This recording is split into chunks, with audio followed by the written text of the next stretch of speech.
po ang jeep na yan napapaliko sa P. Campos Avenue sa Dasmariñas, Cavite. Pagdating sa intersection, nabangga nito ang isang kotse. Makikitang sinubukang umiwas ng kotse pero tinamaan pa rin at nawasak ang harapang bumper nito. Ayon sa mga otoridad, hindi na tansya ng tama ng jeepney driver ang kanyang pagliko. Nagkaroon na ng kasunduan ng dalawang panig kaugnay sa insidente. Listado ng mga otoridad ang ilang pribadong sasakyan sa Bulacan na tumatanggap ng bayad mula sa mga pasaherong pam-Metro Manila. Ang ilang pasahero umaming sumasakay sa mga kolorum dahil mas komportable raw ang biyahe. Balitang hatid ni James Agustin. Pinara ng Special Action and Intelligence Committee for Transportation o SAIC ang isang kotse sa Giginto, Bulacan kaninang umaga. Ang kotse may sakay na 3 pasahero. Noong una sinabi ng driver na mga kamag-anak niya mga sakay. Pero nang i-verify ng SAIC, nadiskubre na hindi sila magkakakilala. Sabay lang kasi pauwi kami Pasay. Pinaghilid din sa kalsada ang isang AUV na may sakay namang 6 na pasahero. Sabi ng driver katrabaho niya ang ilan sa mga ito. Any amount na tanggapin mo o ialok sa iyo ng pasahero na hindi mo naman kakilala, bawal po yun. Hindi ko tinatagabi kaso pinilit na hindi ko inakasay ko siya. Service ako, sabi ko. Hindi rin pinalampas ang isang kotse na may mga pasaherong patungo sa LRT. Hindi kayo pinapayagang magsakay ng pasahero at maningil ng pamasahe kasi private yung sasakyan ninyo. Ang isa sa mga pasahero aminado nagbayad ng 100 pesos. No choice naman kasi kami Pagka mga Lunes kasi talagang mas pinipili na lang namin yung mga ganito. Kasi mas komportable kasi kami. Compare sa mga bus, punuan talaga, nakatayo, standing, siksikan. 5 motorista ang nahuli sa anti-colorum operations. Sabi ng SAIC, nakatanggap sila ng reklamo mula sa mga lehitimong driver at operator sa lugar. Lubha raw mapanganib para sa mga pasahero na sumakay sa mga colorum. At unang-una po ay yung pong safety ng ating mga pasahero. Pangalawa, yung pong insurance ng mismong mga nakasakay ay hindi po natin masisiguro. At pangatlo po, ang mga ganito pong klase ng sasakyan ay hindi po natin nare-regulate ang kanilang pamasahe. Inimpound ang mga sasakyan sa LTO Central Office. 120,000 pesos ang multa para sa mga nahuling kotse, habang 200,000 pesos sa AUV. James Agustin, nagbabalita para sa GMA Integrated News. Ito ang GMA Regional TV News. Balita naman mula sa Luzon, hatid ng GMA Regional TV. Dumarami po ang mga batang tinatamaan ng hand, foot and mouth disease sa ilang lugar sa Luzon. Chris, saan sa ang mga lugar yan? Connie, naitalayan sa ilang lugar sa Region 1 at Pampanga. Sa monitoring ng Region 1 Center for Health and Development simula January 1 hanggang 18, ngayong taon, mahigit sa 200 na ang mga kaso kumpara sa 41 noong 2024. Pinakamarami ng kaso sa Pangasinan at La Union na parehong mahigit sa 100 kaso. Mga batang edad 1 hanggang 4 ang karaniwang tinatawaan ng HFMD. Sa Angeles City, Pampanga naman, may mahigit sa 50 kaso na ng hand, foot and mouth disease simula January 20 ngayong taon. Mas marami yan kumpara sa naitalang kaso noong nakaraang taon na 13. Ayon sa Angeles City Health Office, ang mga biktima ay nasa edad 1 hanggang 8. Nagsasagawa na ng disinfection ang lokal na pamahalaan sa iba't ibang paaralan para maiwasan ang pagkalat ng mga sakit. Sa ibang balita naman, sugatan ng isang rider ng motorsiklo matapos siyang sumalpok sa isang SUV sa Dasmariñas, Cavite. Yan at iba pang mainit na balita hatid ni CJ Turida ng GMA Regional TV. Papasok sa inner lane ang SUV na yan para sana mag-U-turn sa kalsadang sakop ng Barangay Burol Main sa Dasmariñas, Cavite. Nang biglang sumulpot ang isang motorsiklo at bumangga. Ang rider nito napaupo sa center island matapos maaksidente. Hindi raw siya agad nakapagpreno. Nilapatan siya ng paunang lunas. Nagkasundo rin ang 2 panig matapos ang aksidente.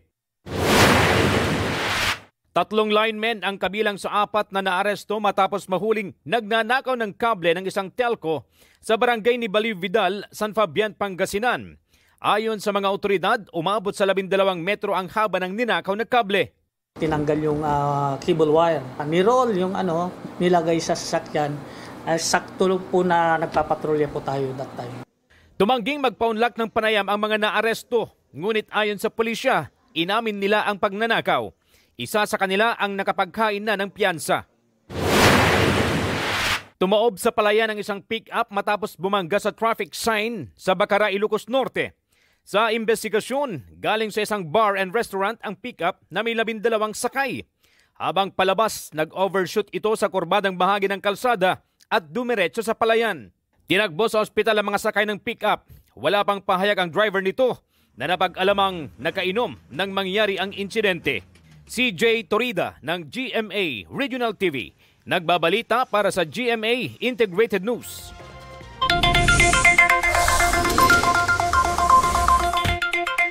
Sa mga bibili naman dyan ng itlog, nakoy maghanda na po ng ekstrang budget dahil tumaas ang presyo niyan sa ilang pamilihan. Sa bagsakan nga po ng itlog sa Blumentritt Market sa Maynila, 240 pesos na ang kada tray ng itlog na dati 210 pesos lang.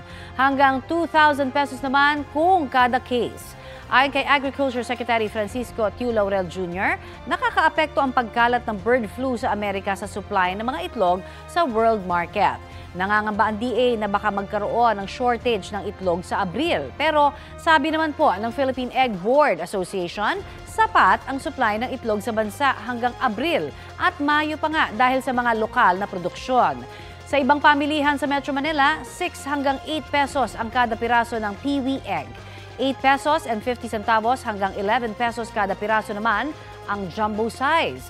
Sa brown eggs naman, 8 hanggang 13 pesos ang kada piraso niyan, depende kung medium, large o extra large. Samantala, huli kam ang pagtangay ng isang lalaki sa gadget na ginagamit sa operasyon ng isang coffee shop sa Marikina. Balitang hatid ni EJ Gomez, exclusive. Sa kuha ng CCTV sa isang coffee shop sa Barangay Santo Niño, Marikina City magtatanghali kahapon, kita ang isang babaeng staff na nakatalikod na tila may inaayos. Maya-maya, isang lalaking nakasuot ng bonnet ang pumasok sa tindahan. Sa isa pang anggulo, kita ang paglapit ng lalaki sa counter na para bang o-order. Nang biglang, kinuha ng lalaki ang gadget na nakapatong sa counter ng coffee shop. Agad umalis ang lalaki na hindi agad napansin ng staff. Ang ninakaw ng lalaki, ang gadget na nagsisilbing POS o point of sales machine sa shop.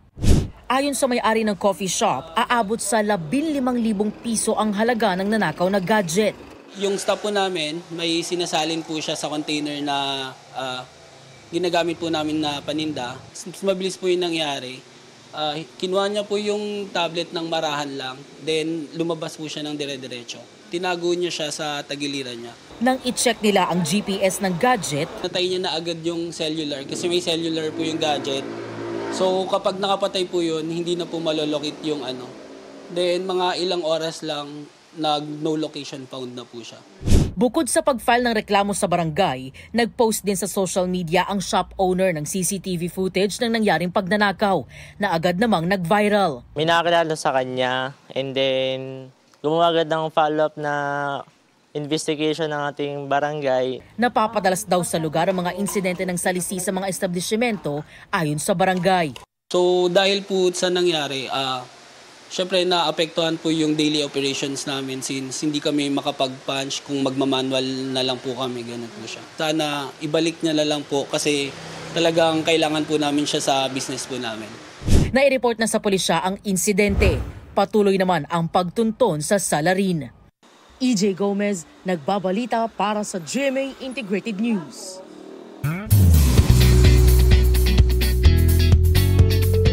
Happy Monday mga mare at pare! Blessed with the love of an angel na naman ang Pinoy fans sa pagbabalik bansa ng late 90s boy band na A1. Sa aming chikahan, it's going to be a romantic Valentine season daw sa kanilang multi-city tour ngayong February. Bibisita ang British-Norwegian band sa Bacolod City, Cagayan de Oro City, Cebu at dito sa Quezon City. Kabilang daw sa kakantahin nila ang classic hits gaya ng Heaven by Your Side at If You Were My Girl. Pero sabi ng band pianist na si Christian, like a rose daw ang i-dedicate niya sa Pinoy fans dahil sa overwhelming love na natatanggap nila from us. Huling nag-concert sa bansa ang A1 noong 2023 para sa kanilang 25th anniversary. Lumipat na raw sa online lending applications ang ilang operator na galing sa Pogo noon ayon sa PAOK. Nabisto yan kasunod ng pagsalakay nila sa opisina ng dalawang app na inirereklamo na nagbabanta at nanghaharas umanoan ng mga hindi pa nakakabayad sa kanila ng utang. Balitang hatid ni Salima Refran. Pupugutan na po ko ng ulo, huwag daw po ako lalabas kasi babarilin daw po ako, ipaparate daw po ako, buong pamilya ko po papatayin daw po nila. Matinding pagbabanta at pananakot ang dinanas ni Flor. Di niya tunay na pangalan ng di mabayaran ng inutang sa online lending app o OLA. Naisip ko na tapusin na lang lahat. Pero mas inisip ko po yung kapakanan ng anak ko. Mas kailangan po nila ako, mas kailangan po nila ng nanay. Ang mas matindi, maging mga mahal sa buhay, damay sa mga hinaharas. Yung family namin, ihaharasin din po nila yan. Talagang ginagawa nila ng pornographic material yung mga bata. Kahit grandparents mo, edit po nila yung mukha nun, tapos kung saan nila ilalagay. Mas worse pa po doon, yung iba nilalagay po talaga nila sa website. Maging mga may good credit at good payer, sa pilitan raw na pinaglo-loan muli. Pinagre-reloan ako, kahit ayoko na. Doon nila ako inaharas sa pagre-reloan. 15K yon yung nire-loan nila sa akin.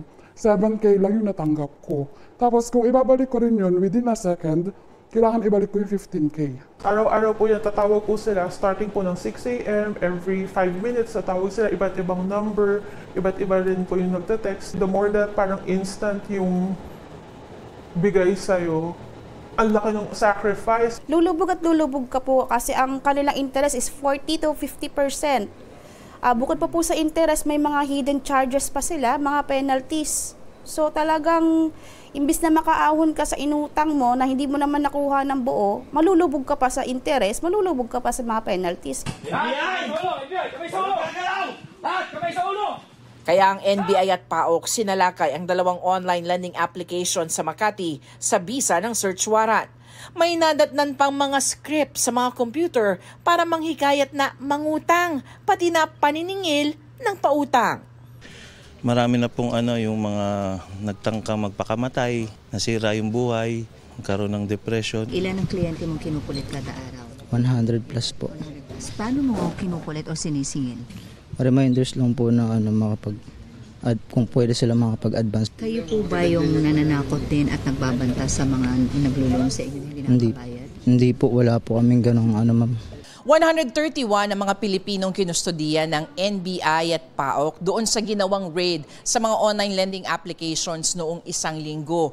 Pero 117 lamang yung paharapin sa mga reklamo ng paglabag sa Data Privacy Act. Yan ay dahil may mga bumaligtad at piniling maging testigo. Meron ho tayong mga nakuhang mga testigo, mga nakumbinsi ng mga trabahador na magtestigo laban sa kumpanya. Sa kanilang palagay, merong mga hindi na tamang ginagawa yung kumpanya kasi harassment na nga, pananakot yung ginagawa doon sa kanilang mga sinisingil na mga nagkakautang.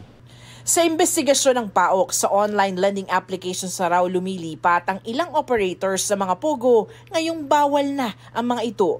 Nakita na raw nila ito noong mag-raid sa isang online lending company sa Makati noong October 2023. Malaki din ito. Baka kung pagsasama-samahin mo lahat yan, baka billions din ito yung kinikita nila sa ganyan. Kasi ang mabigat dito, kumikita sila sa dugo at pawis ng mga kababayan natin.